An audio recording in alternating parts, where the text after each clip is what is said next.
Hello students, welcome back to my YouTube channel marketing with Harshu दीदी। तो चलिए part number 2 करते हैं, यूनिट नंबर 4 का, that is fundamentals of marketing mix. हमने मार्केटिंग मिक्स की डेफिनेशन कर ली है, फीचर्स कर लिए हैं, कैरेक्टरिस्टिक्स कर लिए हैं। तो चलिए अब हम पढ़ते हैं कि मार्केटिंग मिक्स को कैसे बनाएं। अब हमने पढ़ लिया मार्केटिंग मिक्स है क्या, उसके क्या क्या होते हैं फीचर्स और कैरेक्टरिस्टिक्स। तो अब हम देखते हैं मार्केटिंग मिक्स को हम डेवलप कैसे कर सकते हैं। सबसे पहला स्टेप है, we have to define unique feature, product offers, customer surveys और फोकस ग्रुप। हमें कस्टमर्स के सर्वेज कराने हैं, यूनिक ऑफर्स देखने हैं, यूनिक फीचर्स देखने हैं जो हम कस्टमर जिसको वैल्यू करता है, जो कस्टमर्स को अच्छे लगते हैं, वो हमें पता लगाने पड़ेंगे। पहले हर एक फीचर की क्या इंपॉर्टेंस है कस्टमर को हम पता लगाएंगे, और हर एक फीचर सेल्स कैसे इंक्रीज कर सकता है वो पता लगाएंगे। क्या 3 चीजें हमें पता लगानी है। सबसे पहले यूनिक फीचर्स देखने हैं जो कस्टमर को अच्छे लगेंगे, या प्रोडक्ट ऑफर्स जैसे बाय वन गेट वन होते हैं, वो ऑफर्स होते हैं। ठीक है, यूनिक फीचर हो गया कि किसी में लाइट्स अच्छी हैं या ऐसा कुछ। ठीक है, तो हमें वो सारे फीचर्स को देखना है और हमें सर्वे करना है कि भाई जो कस्टमर है वो कौन से फीचर को वैल्यू करता है, कौन से को इंपॉर्टेंस करता है, और ये वाला फीचर हो तो वो खरीदता ज्यादा है, सेल्स इंक्रीज होती है। ठीक है, सेकंड स्टेप में हम क्या करेंगे, अब हम कस्टमर को अंडरस्टैंड करेंगे कि कस्टमर को अंडरस्टैंड करेंगे उसको क्या चाहिए और वो कितनी वैल्यू लगाएगा। कस्टमर्स परसीव वैल्यू, कस्टमर जो वैल्यू लगाता है किसी प्रोडक्ट को उससे बोला जाता है कस्टमर परसीव वैल्यू। ठीक है, ये सब चीजें अगर हम समझ लेते हैं तो हम क्या करेंगे, एक बहुत अच्छा प्रोडक्ट बना पाएंगे जो कि रेलेवेंट भी होगा और टारगेटेड भी होगा, जो कस्टमर खरीदने के लिए रेडी हो जाएगा। ठीक है, इसमें क्या करना है, हमें हमें अंडरस्टैंड करना है। सेकंड स्टेप में कस्टमर को अंडरस्टैंड करना है, कस्टमर को क्या चाहिए वो समझना, और कस्टमर वो चीज कितने में खरीदने को तैयार है, ये 3 चीजें हमें देखनी है। इससे क्या होगा, हम ऐसा ही प्रोडक्ट बना पाएंगे जैसा कस्टमर को चाहिए, कस्टमर के लिए रेलेवेंट है और कस्टमर टारगेट भी कर रहा है। ठीक है, थर्ड स्टेप क्या है हमारा, अब हमने प्रोडक्ट का पूरा सर्वे वर्वे करके यूनिक फीचर्स देख लिए, फिर हमने यूनिक फीचर्स देखने के बाद सेकंड स्टेप में हमने प्रोडक्ट बना लिया जैसा कस्टमर को चाहिए, कस्टमर को समझ के, कस्टमर की नीड को, कस्टमर की परसीविंग वैल्यू को समझ के हमने प्रोडक्ट बना लिया। अब प्रोडक्ट बन गया, अब हमें प्रोडक्ट पे लगाना पड़ेगा प्राइस टैग, कि कोई भी प्रोडक्ट बनता है तो हम उसे किसी प्राइस पे बेचते हैं, राइट। उस प्राइस को डिसाइड करने के लिए हमें क्या करना है, कंपटीशन को समझना है। मार्केट में और भी प्लेयर्स होते हैं, आप अकेले नहीं हो उस प्रोडक्ट को बेच रहे हो, आपको मार्केट का एवरेज प्राइस देखना पड़ता है, इंडस्ट्री में क्या प्राइस चल रहा है। अब मान लो आप एग्जांपल ले लेते हैं हम टूथपेस्ट का, अगर टूथपेस्ट 10 रुपीज़ में बेच रहे हैं आपके कॉम्पिटिटर्स, तो आप उसे 12 रुपीज़ में नहीं बेच सकते अनटिल और अनलेस आपके प्रोडक्ट में कोई सा यूनिक फीचर है। ठीक है, तो हमें प्राइस को सेट करते टाइम इंडस्ट्री का प्राइस देखना पड़ता है, कॉम्पिटिशन जो हमारे कॉम्पिटिशन में लोग हैं और उनका प्राइस देखना पड़ता है। ठीक है, उसके अलावा हमें ये भी देखना है प्राइस सेट करते टाइम कि हमें क्या क्या डिस्काउंट्स देने हैं, और कितनी कॉस्ट लगी है हमें इस प्रोडक्ट को बनाते हुए, और हमें कितना प्रॉफिट मार्जिन रखना है, और इसको डिस्ट्रीब्यूट करने में कितनी कॉस्ट लगेगी। मतलब सारी की सारी कॉस्ट भी देखनी होती है प्राइस सेट करते टाइम। हमेशा बिजनेस किस लिए किया जाता है, मुनाफे के लिए, प्रॉफिट के लिए। और प्रॉफिट कैसे निकलता है, प्राइस माइनस कॉस्ट। ठीक है, तो प्राइस को सेट करते time you have to take care of cost. Cost में भी ध्यान रखना चाहिए कि हम अगर कोई चीज़ 8 रुपए की पड़ रही है हमें, और 2 रुपए उसको पहुंचाने में लग रहे हैं, डिस्ट्रीब्यूट करने में लग रहे हैं, उसकी डिलीवरी करने में लग रहे हैं, तो टोटल वो हमें कितने की पड़ रही है, 10 रुपए की। तो हम चाहते हैं हमारा 2 रुपए का प्रॉफिट हो, तो उस 2 रुपए को ऐड करके हम उसे 12 रुपए का बेचेंगे। कभी भी ऐसा नहीं कि 10 रुपए की चीज जो हमें पड़ रही है वो हम 9 रुपए में बेच देंगे। ठीक है, तो प्राइस सेट करते टाइम हमें क्या चीजें, 2 चीजें याद रखनी है। कॉम्पिटिटर्स का ध्यान रखना है, पहली बात कि कॉम्पिटिटर्स का क्या प्राइस चल रहा है। सेकंड, हमारी कितनी कॉस्ट लग रही है, डिस्ट्रीब्यूशन कॉस्ट हो गई, मैन्युफैक्चरिंग कॉस्ट हो गई, जितनी भी कॉस्ट है वो सब हमें कंसीडर करनी है, और हमें कितना डिस्काउंट देना है ये भी हम यही देख लेते हैं। डिस्काउंट तो एक्चुअली सिर्फ कस्टमर को पागल बनाने के लिए होता है, एक्चुअल में डिस्काउंट कुछ नहीं होता। No company is selling you in loss to make losses, right. हमेशा अपना प्रॉफिट देख के ही वो डिस्काउंट सेट करते हैं। चलिए, स्टेप नंबर 4, हमने क्या क्या डिसाइड कर लिया। सबसे पहले यूनिक फीचर्स देख लिया, उसका सर्वे कर लिया, फिर हमने कस्टमर को समझ लिया, कस्टमर क्या वैल्यू लगाएगा, ये सब चीजें कर ली। थर्ड स्टेप में हमने प्राइस टैग लगा दिया हमारे प्रोडक्ट के ऊपर। देख लो, हम प्रोडक्ट बना रहे हैं, दिमाग में सोचो उसे। ठीक है, अब हमारा प्रोडक्ट बन गया, उसे प्राइस टैग भी लग गया। अब हमें प्राइस टैग लगने के बाद क्या करना है, उसे मार्केट में उतारना है। प्लेस क्या होता है, मार्केट। ठीक है, अब हम उसे कहाँ बेचेंगे वो इवैल्यूएट करेंगे। अब देखो, आजकल ऑनलाइन भी बिकता है, ऑफलाइन भी बिकता है। ठीक है, ऑनलाइन भी हमें ये देखना है कि हमें ग्लोबली बेचना है या इंटरनेशनली बेचना है या नेशनली बेचना है। ये सारी चीजें डिसाइड करना कहाँ पे आता है, स्टेप नंबर 4 पे। ठीक है, अब हम देखेंगे प्लेस के क्या क्या ऑप्शन है। कस्टमर इस प्रोडक्ट को कहाँ पर ज्यादा खरीदेगा, प्रोडक्ट ऑफलाइन ज्यादा बिकता है या ऑनलाइन ज्यादा बिकता है, वो हम स्टेप नंबर 4 में देखते हैं। ठीक है, और हमें यहाँ पर सारे जितने भी चैनल्स हैं उनकी कॉस्ट को भी एसोसिएट करना है, कॉस्ट को भी समझना है। हम क्या करेंगे, बहुत सारे मल्टीपल चैनल्स में लग जाएंगे ताकि हमारा कस्टमर बेस जो हो वो बड़ा हो, वाइडर हो, चौड़ा हो, और ज़्यादा हमारे कस्टमर्स को इजीली प्रोडक्ट एक्सेस हो और इजीली मिले। अब जैसे देखो, हमारा जो हम ले लेते हैं एग्जांपल, कोका कोला। ठीक है, कोका कोला जो है वो ऑनलाइन भी बिक रही है, ऑफलाइन भी बिक रही है, अमेजन पे भी बिक रही है, फ्लिपकार्ट पे भी बिक रही है, हर छोटी छोटी दुकानों पे भी है, एयरपोर्ट्स पे भी है, हर जगह अवेलेबल है। तो उन्होंने क्या किया, बहुत सारे चैनल्स को, डिस्ट्रीब्यूशन चैनल्स को कनेक्ट किया है, कॉन्टैक्ट किया है, अपने डिस्ट्रीब्यूशन सिस्टम में ऐड किया है ताकि उनका प्रोडक्ट हर जगह मिले, हर कस्टमर को इजीली अवेलेबल हो। ठीक है, product which serve a niche market would concentrate distribution to a specific area और प्रोडक्ट। जब कोई ऐसा प्रोडक्ट हो ना जो कुछ लिमिटेड लोगों को ही टारगेट कर रहे हैं हम, मान लो हमें ये प्रोडक्ट सिर्फ साउथ के लोगों को बेचना है, तो वो साउथ इंडिया पर ही फोकस करेंगे, साउथ इंडिया पर ही फोकस करेंगे। उनका ये थॉट प्रोसेस है कि हमें साउथ के इंडियंस को ही बेचना है, तो वो साउथ इंडिया पे ही फोकस करेंगे। उनकी निश मार्केट क्या हो गई? South India, right. तो वहीं पे देखेंगे कि हमें कैसे डिस्ट्रीब्यूट करना है, कैसे लोगों तक पहुंचाना है साउथ के। उसके बाद आते हैं हम फोर्थ के बाद आते हैं फिफ्थ पॉइंट पे। अब देखो हमने क्या कर लिया, प्रोडक्ट के यूनिक फीचर्स डिसाइड कर लिए, प्रोडक्ट बना लिया, प्राइस टैग लगा लिया, उसको डिस्ट्रीब्यूट करा दिया। अब दुकानों तक तो पहुंच गया, लेकिन उन प्रोडक्ट्स के बारे में लोगों को पता कैसे चलेगा? टीवी में एड्स करानी पड़ेगी, न्यूज़पेपर में एड्स करानी पड़ेगी, रेडियो पे बुलवाना पड़ेगा और पर्चे छपा के बंटवाने पड़ेंगे।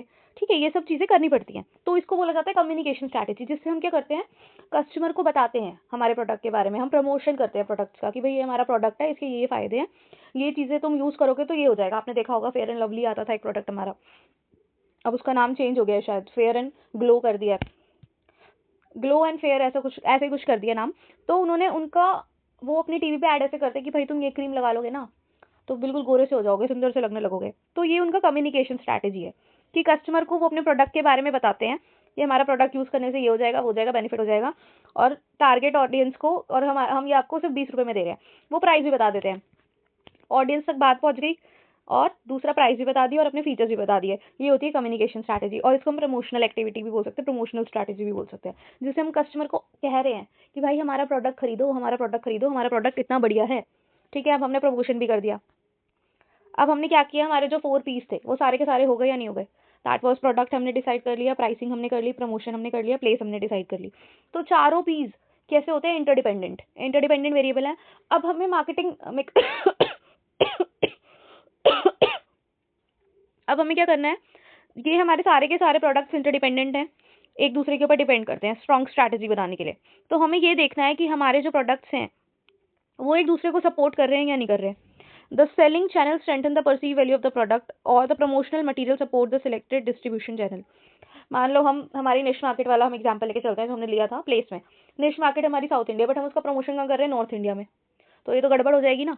तो हमें सारे के सारे प्रोडक्ट हमने ऐसा बनाया है जिससे लोग गोरे होते हैं, ठीक है, और हम टारगेट कर रहे हैं अमेरिका, अमेरिका में तो ऑलरेडी गोरे लोग हैं सारे के सारे, तो दैट विल नॉट वर्क। तो हमें सारे के सारे डिपेंडेंट है, इंटरडिपेंडेंट है हमारे वेरिएबल्स, उन सबके बीच में एक हार्मनी क्रिएट करनी पड़ेगी, सारे एक दूसरे से रिलेटेड है, सब पे ध्यान देके एक कोऑर्डिनेशन करना पड़ेगा और एक बढ़िया सी मार्केटिंग मिक्स बनाना पड़ेगा। ठीक है, लास्ट स्टेप है कोऑर्डिनेशन करना सारे के सारे वेरिएबल्स में, राइट?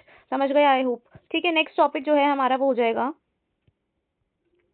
एक minute, importance of marketing mix. अब मार्केटिंग मिक्स के फायदे क्या है? हम इतना झमेला कर ही क्यों रहे हैं कि पीस देखो, ये देखो, वो देखो, हार्मनी क्रिएट करो, बेस्ट रिजल्ट्स आएंगे। ठीक है, हम देखते हैं हम ये क्यों कर रहे हैं। मार्केटिंग मिक्स के एक्चुअल में क्या होता है? 2 फायदे होते हैं। पहला फायदा है मार्केटिंग अप्रोच, हमें एक अप्रोच मिल जाती है कि हमें आगे कैसे काम करना है। ठीक है, इसमें हमें पता चल जाता है कि हमें कौन कौन सी चीज़ों को सेलेक्ट करना है, कौन सी चीज़ों को नहीं सेलेक्ट करना, प्रोडक्ट में कौन से फीचर्स डालने, कौन से नहीं डालने, प्राइस क्या सेट करना है, ये सारी चीज़ें हमें एक अप्रोच देता है, एक डायरेक्शन मिल जाती है। ठीक है, अब हमें डायरेक्शन मिल गई तो ऑब्वियसली हम क्या करेंगे, काम ऐसा करेंगे जिससे हमारा क्या हो, मार्केटिंग, जिससे क्या हो, वैल्यू क्रिएशन हो। जब हम अच्छे से कुछ करते हैं ना प्लान करके, तो ऑब्वियसली हमें बेटर रिजल्ट्स मिलते हैं। तो ये यही कहना चाह रहे हैं कि हमारा एक अच्छा सा प्लान बन जाएगा और एक अच्छा सा रिजल्ट आ जाएगा, अच्छी सी मार्केटिंग अप्रोच हो जाएगी और अच्छा सा वैल्यू क्रिएशन हो जाएगा। ठीक है, अब रीड कर लेते हैं हम एक बार इसमें क्या क्या लिखा हुआ है पॉइंट। सबसे पहला मार्केटिंग अप्रोच, मार्केटिंग अप्रोच में लिखा हुआ है it contribute towards formation of an effective marketing strategy. Effective marketing strategy बन जाएगी एक, और इसका प्रैक्टिकल इंप्लीमेंटेशन भी हमें समझ आ जाएगा कैसे करना है। फिर हम क्या करेंगे, असेंशियल ऑफ इफेक्टिव मार्केटिंग को इंटीग्रेट करेंगे, इकट्ठा करेंगे कि भाई हमें अपनी मार्केटिंग स्ट्रैटेजी में ये एलिमेंट्स डालने हैं। फिर उनको एनालाइज करेंगे, असेस करते रहेंगे, क्योंकि देखो इट इज़ रिव्यूड कॉन्स्टेंटली, और हर एक प्रोडक्ट और सर्विस का रोल जो ऑर्गेनाइजेशन ऑफर कर रहा है उसका रोल हम कस्टमर को बताते हैं। उसके बाद पॉइंट है हमारा कि हमें डिस्ट्रीब्यूशन चैनल के बारे में पता चलता है, आइडेंटिफाई कर लेते हैं हमें कौन सा बेस्ट है हमारे लिए। फिर हम देख लेते हैं प्राइस कौन सा बेस्ट है हमारे लिए, किस प्राइस पे हमें चार्ज करना चाहिए कस्टमर को, और प्रमोशनल वीडियो भी सिलेक्ट कर लेते हैं। वही 4 पीस डिसाइड कर लेते हैं, चीज़ें हम प्लान कर लेते हैं, एक स्ट्रैटेजी बन जाती है हमें कौन सी चीज़ पे कितना एफर्ट डालना है, और प्रॉपर वेटेज दे देंगे सबको, और सबके बीच में कोऑर्डिनेशन भी कर लेंगे। ठीक है, इससे क्या होगा, all inclusive and holistic marketing approach in किस डायरेक्शन, पूरा का पूरा एक बड़ा सा इंक्लूसिव हर चीज़ आगे इसके अंदर एक बढ़िया सी मार्केटिंग अप्रोच बन जाएगी जो हमारे को आगे डायरेक्शन देगी कि हमें क्या क्या चीज़ें करनी है। ठीक है, अगर हम ये चीज़ों को कर लेते हैं तो उससे क्या होता है, वैल्यू क्रिएशन। ठीक है, उसके बाद क्या लिखा हुआ है इन्होंने, MM guides in identifying and assessing the diverse aspect of product and services in relation to their importance and utility to customer and their preferences. क्या होता है, एमएम जो है वो हमेशा कस्टमर फोकस्ड है, कस्टमर को जो प्रोडक्ट्स एंड सर्विसेज चाहिए उसकी इंपॉर्टेंस और यूटिलिटी कस्टमर तक पहुंचाना, ये काम करता है मैम, ठीक है। हम आपने पढ़ा था कि भाई क्या क्या यूजेस है, वो अच्छे से कम्युनिकेट होने चाहिए, कम्युनिकेशन स्ट्रैटेजी। 5th स्टेप जो हमने पढ़ा था डेवलपिंग अ मार्केटिंग मिक्स में, वो जो स्टेप है उसमें हमने क्या किया था, कस्टमर को प्रोडक्ट एंड सर्विसेज की यूटिलिटीज और इंपॉर्टेंस बता दी थी।